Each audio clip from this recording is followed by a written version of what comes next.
Sign the papers or I make one call and your liquor licenses are gone by Monday morning. That was my father's hello. He didn't ask how I was. He didn't ask about my life. He just shoved a contract in my face that demanded I use my entire hotel chain to pay off his company's debts. He sat there staring at me, convinced I was still the scared little girl he kicked out of the family 3 years ago. He was wrong. I'm Jocasta, and tonight I'm teaching my father a lesson he'll never forget. Before I drop the hammer, tell me in the comments. Have you ever had to cut off a toxic family member to save yourself? I want to know I'm not alone. I didn't sign. I just let the tip of the expensive fountain pen hover over the paper, watching the ink bleed slightly into the fiber. The room was suffocating. My father, James, sat at the head of the table like a king on a crumbling throne, swirling his scotch, waiting for me to capitulate. To him, this was just a transaction. He thought he was disciplining a wayward child, forcing me back into the fold with the threat of financial ruin. He saw the 26-year-old girl who used to beg for his validation. He didn't see the 29-year-old CEO who had spent the last 3 years turning rejection into a fortress. I looked past him to the corner of the room. My husband, Caleb, was sitting at a small folding card table set up near the kitchen door. James hadn't allowed him at the main dining table. The help doesn't sit with shareholders, he had sneered when we arrived. Caleb didn't argue. He just sat there with a quiet, dangerous dignity, catching my eye and giving me a nearly imperceptible nod. He knew why we were here. He knew what was in my purse. My eyes drifted to my brother, Thomas. He was 26, wearing a suit that cost more than my first car, nervously tapping away on his phone. He couldn't even look at me. He was the reason James needed this bailout, though he probably didn't understand the full mechanics of it. He was the golden child, the one who never had to work for anything, and yet looked perpetually exhausted by the weight of being useless. James cleared his throat, a sharp, impatient sound. Stop stalling, Jocasta. The ink is drying. You sign that and we forget you ever tried to run away. We become a family again. Family. The word almost made me laugh. I remembered what family meant to James. 3 years ago, 24 hours before my wedding, I received an eviction notice for our venue. It wasn't a clerical error. James owned the building through a shell company. He canceled the lease the night before the ceremony just to show me he could. I ended up marrying Caleb in a rushed City Hall appointment, wearing a dress I bought off the rack an hour before because my custom gown was locked inside the venue he'd shuttered. He thought that humiliation would break me. He thought I'd come crawling back, begging for a reception. Instead, David and I used the deposit money we saved to put a down payment on a derelict building in Brooklyn. That building became our first hotel. James tried to bury me, but he just planted the seed of his own destruction. But that wasn't the worst of it. The worst was Mom. I looked at the empty chair across from James. 2 years ago when Mom got sick, there was an experimental treatment in Switzerland. It was expensive. I didn't have the liquidity yet. I asked James to help. He told me the company was having cash flow issues, and he couldn't spare the capital. I believed him. I sat by her bed while she faded, holding her hand, telling her it was okay. 2 weeks after her funeral, Thomas posted a picture on Instagram. A brand new Porsche. A graduation gift from Dad. There were no cash flow issues. There was just a choice. He chose a car for his son over a life for his wife. That was the moment the grief turned into something cold and hard like steel. I stopped crying and started counting. I hired forensic accountants.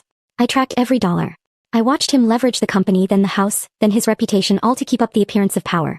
Jocasta, James barked, slamming his hand on the table, rattling the silverware. I don't have all night. Sign the damn loan. I looked at him. Really looked at him. He looked desperate. He looked small. You're right, James, I said softly. You don't have all night. I capped the pen. I placed it gently on the mahogany table. And then I reached into my bag. I'm not signing a loan, James, I said, my voice cutting through the heavy silence of the room. I'm collecting one. I didn't pull out a checkbook. I pulled out a single crisp document from my bag and slid it across the mahogany. It wasn't the bridge loan he wanted. It was a notice of assignment. James frowned, picking it up with 2 fingers like it was something dirty. What is this? It's a notification, I said, leaning back in my chair, finally allowing myself to relax. 2 weeks ago, I acquired your debt portfolio. He laughed, a nervous, sparking sound that didn't reach his eyes. Don't be ridiculous. You can't just buy my debt. I bank with Chase. You used to bank with Chase, I corrected him, my voice flat. But they blacklisted you in 2019 after the audit. You've been floating this company and this lifestyle on high-interest loans from Vantage Capital, a predatory hard money lender. The color drained from his face. He knew Vantage. He knew them because they were the sharks he swam with when the legitimate banks locked their doors. I called them up, I continued, keeping my tone conversational as if we were discussing the weather. I offered to buy the promissory note on this estate and your company's primary liability. They were happy to unload a bad asset. I didn't get it for pennies on the dollar, Dad. I paid a premium. $12.5 million in cash wired same day. I watched the realization hit him. It wasn't just shock, it was absolute horror. He was doing the math in his head, realizing the shift in gravity. Why? He whispered, his voice shaking. Because I wanted to own you, I said. Technically, I am now your senior lien holder. I own the mortgage on this house. I own the debt on the company. I own the chair you're sitting in. Thomas looked up from his phone, his mouth slightly open, looking between us like a spectator at a car crash. Caleb, in the corner, took a slow sip of his water, his eyes never leaving James. He knew what this cost me. He knew I emptied our liquidity for this moment. James slammed the paper down on the table. This is illegal. You can't just. It is perfectly legal, I interrupted, cutting him off. And here is the reality. Your note is in default. You missed the last 3 payments. Vantage was going to foreclose next month anyway. I just sped up the timeline. I stood up and walked to the window, looking out at the storm raging against the glass. You have 2 options. Option A, you wire the full principal plus interest, about $14 million, to my account by midnight. Option B, I enforce the default. I seize the collateral. I turn back to him, meeting his gaze. Which means I take the company. And I take this house. James looked at the document, then at me. The arrogance was cracking, revealing the terrified old man underneath. He had spent his life believing money was the only power that mattered. Now he was staring at someone who had more of it. You wouldn't, he stammered. I'm your father. You were my father when you cut Mom's medical funding, I reminded him, my voice cold as the rain outside. You were my father when you tried to erase my husband. You taught me that business is business. I'm just following your rules. The room was silent. I had him. I had the leverage, the law, and the money. I waited for the begging to start. I waited for him to plead. But James didn't crumble. Instead, a slow, ugly smile spread across his face. He chuckled, a low sound that made the hair on my arms stand up. He reached for his tablet, which was resting face down on the table. You think you're so smart, Jocasta, he said, his voice dropping an octave. You think you've checkmated me. He tapped the screen and turned it toward me. But you forgot one thing. I knew you were coming. And I prepared a welcome gift. He turned the tablet around. On the screen was a spreadsheet. It wasn't a corporate balance sheet or a profit and loss statement. It was a log of cash deposits into my hotel chain's operating accounts. February 4th, $9,000. February 11th, $9,500. February 18th, $8,000. I scanned the list. There were dozens of them. All under $10,000. All made in cash at various bank branches across Manhattan and Queens. Do you know what that looks like to the IRS, Jocasta? James asked, his voice dripping with mock concern. It's called structuring. Or in street terms, smuffing. It's the primary method used by cartels to launder dirty money. It is a federal felony carrying a minimum 5-year sentence. I looked up from the screen. I didn't authorize these deposits. It doesn't matter, James smiled, leaning back, the fear in his eyes replaced by the glint of a predator who has sprung his trap. The money went into your accounts. From an anonymous source. If I send this file to the FBI, they won't look for the depositor. They'll look at the beneficiary. They'll freeze your assets. Your stock price will zero out before the handcuffs are even on your wrists. He took a sip of his scotch. So here is the new deal. You forgive my debt. You tear up that notice of assignment. And in exchange, I don't send you to federal prison. The room spun for a second. It was a good trap. Dirty, brutal, and effective. If those records went public, the investigation alone would destroy the merger I had spent 5 years building. I looked at Thomas. He was staring at the tablet, his face pale as a sheet. Thomas, I said, my voice quiet. Did you make these deposits? He swallowed hard, looking at James, then at me. I deposited the envelopes Dad gave me. Yes. Why? Because he said you were in trouble. Thomas burst out, his voice cracking. He said the hotels were bleeding cash because of the expansion. He said we had to help you anonymously because you were too proud to take our money. He called it the Legacy Protection Fund. I looked at my brother. Really looked at him. He wasn't a co-conspirator. He was a weapon. James had groomed him for 26 years for this exact moment. He had coddled Thomas, paid his way, shielded him from every consequence, not out of love but to keep him soft. To keep him pliable. Thomas was the golden child, but gold is a soft metal. It bends easily. James had molded him into a suicide bomber, strapped a vest of financial crimes to his chest, and sent him into my bank without Thomas even knowing he was holding the detonator. This was the ruin of blind love. James didn't love his son, he consumed him.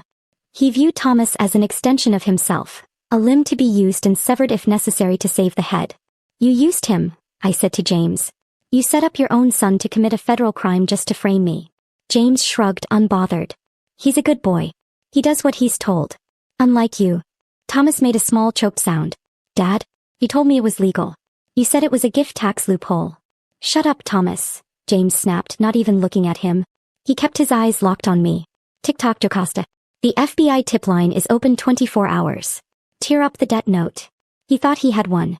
He thought he was the only one playing chess while the rest of us were playing checkers. He thought that because I was his daughter I would be paralyzed by the threat of scandal. But he forgot one thing. I wasn't the daughter he raised anymore. I was the CEO who audited her own books every single Friday. I let a small cold smile touch my lips. You're right, James, I said. Structuring is a felony. And the FBI takes it very seriously. I reached for my phone. I tapped the screen 3 times. It wasn't a frantic search for a lawyer. It was a simple biometric login to my secure corporate mail server. Who are you calling? James sneered, confident that he was watching a rat scurry in a cage. Your lawyer can't help you. Once I send this to the feds, the freeze is automatic. I'm not calling anyone, I said, my voice steady. I'm looking for an email from 45 days ago. I found it. I expanded the attachment and slid the phone across the table, right next to his tablet. Read the subject line. James frowned, annoyed that I wasn't begging yet. He looked down. His eyes narrowed, trying to comprehend the bureaucratic header. Submission confirmation. Suspicious activity report, SAR. Filing ID 399-20XC. Agency, FinFin. What is this? He asked, his voice losing a fraction of its edge. That, I said, leaning forward, is the receipt for the report I filed with the Financial Crimes Enforcement Network 6 weeks ago. I watched the color drain from his face. It was slow at first, then all at once, leaving him looking gray and old. You see, James, when you run a legitimate business, something you haven't done in decades, you have automated compliance software. My system flagged those cash deposits the second they hit the structuring threshold. It lit up my dashboard like a Christmas tree. I stood up and walked around the table, standing behind Thomas, who was trembling in his chair. I didn't hide the money, I said calmly. I filed SAR against unknown parties attempting to use my accounts for structuring. I delivered the evidence to Treasury myself. I'm the whistleblower here, Dad, not the suspect. In high finance, silence destroys you. James thought secrecy was power. He didn't understand compliance weaponized. By refusing the funds and reporting them immediately, I made myself a witness before the crime was complete. He had tried to trap me in the dark. I had turned on the floodlights. You reported your own brother? He stammered. No. I reported suspicious activity, I replied. You just identified the suspect. I tapped the tablet in his hands. 5 minutes ago, the FBI was hunting an anonymous depositor. You just confessed. Motive, method, and identity. The device slipped from his fingers. You can't do this, he hissed. You're my daughter. And you tried to frame me for a federal felony, I shot back. Then blackmailed a cooperating witness. That's obstruction. Witness tampering. You just turned a financial crime into a RICO case. Thomas stared at him, tears streaking down his face. You set me up, he whispered. I did what I had to do. James roared. You don't anymore. I raised my phone. You're not threatening me. You're confessing. And I'm the only thing delaying your indictment. I checked my watch. Banks open at 9. The FBI works all night. Fear finally cracked him. What do you want? I want you gone. This is my house. No, I said evenly. It's about to belong to the federal government. I gestured to the room. You ran the scheme from this address. Use this Wi-Fi. This office. That makes the property an instrument of the crime, subject to forfeiture. This house is now evidence. His gaze swept the walls, the art, the life he'd built. And since I filed that SAR 6 weeks ago, I added, my attorneys received a subpoena yesterday. I'd wager the agents arrive tomorrow morning. I leaned closer. If you're here, they take you in pajamas. If you leave now, maybe you call a lawyer first. It was a bluff. He didn't know that. You're lying, he whispered, already reaching for his coat. I just recorded you threatening a federal witness, I said. Stay and I forward it. Leave quietly and maybe I don't. The house fell silent except for the storm. James searched my face for the daughter he remembered. She was gone. You're a monster, he spat. I'm a Sioux, I corrected. Evicting a non-paying tenant. Caleb opened the front door. Wind and rain tore inside. James hesitated, then fled into the night. Thomas. Get in the car. Thomas didn't move. You put my name on the deposits, he said hollowly. You made me the fall guy. James cursed and vanished into the storm. Thomas sank back into his chair. I'll wait for the FBI. We left without packing. The drive back to the city was quiet, the storm fading. For the first time in my life, the pressure in my chest was gone. I'm assigning the deed to the bank, I told Caleb. Let them seize it. I don't want the money. I just want clean hands. My phone lit up with Thomas's messages. I texted my lawyer instead. Represent my brother. Get him a deal. Send me the bill. Keep him away from me. Then I blocked everyone else. Legacy my father believed was what you built. He was wrong. Legacy is what you refuse to carry. I left behind his debt, his shame, and his collapse. I kept my integrity. And drove on.